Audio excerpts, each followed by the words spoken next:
উপজেলা বিএনপির পক্ষ থেকে এবং ফরিদগঞ্জ মা মাটি ও মানুষের নেতা এবং আগামী ধানের শীষের বাহক জনাব মোহাম্মদ হারুন রশিদ সাহেবের পক্ষ থেকে আন্তরিক শুভেচ্ছা এবং সালাম। আসসালামু আলাইকুম রহমতুল্লাহি ওয়া বারাকাতুহু। আপনাদের 10 নং ইউনিয়নে অসংখ্য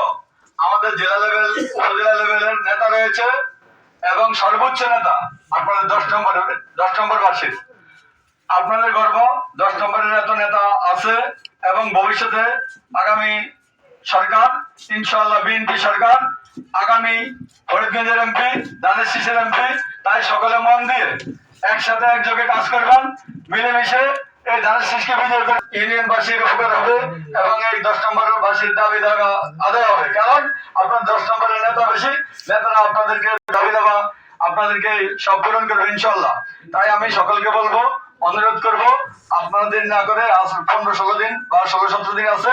এই বাকি কয়দিন 17 বছর যেভাবে আপনারা আন্দোলন সংগ্রামের মাধ্যমে কষ্ট করে এই দেশের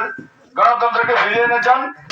এখন কোনো ভেদাভেদ না রেখে সকলে মিলে ঐক্যবদ্ধ হয়ে ধানের শীষের পক্ষে কাজ করবেন এবং বিপুল ভোটে এই 10 নং ইউনিয়ন থেকে ধানের শীষকে বিজয়ী করবেন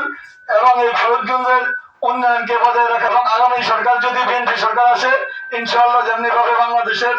উপকার হবে এবং বাংলাদেশের উন্নয়ন হবে তেমনি ভাবে ফরিদগঞ্জের উন্নয়ন হবে গরিব দুঃখী আমার আপনার সকলের উন্নয়ন হবে। তাই সকলকে এই অনুরোধ জানিয়ে আগামী নির্বাচনে সকলের সাথে রেখে আমি আমার সংক্ষিপ্ত আলোচনা এখানে ধন্যবাদ এবং 10 নং বার্ষিক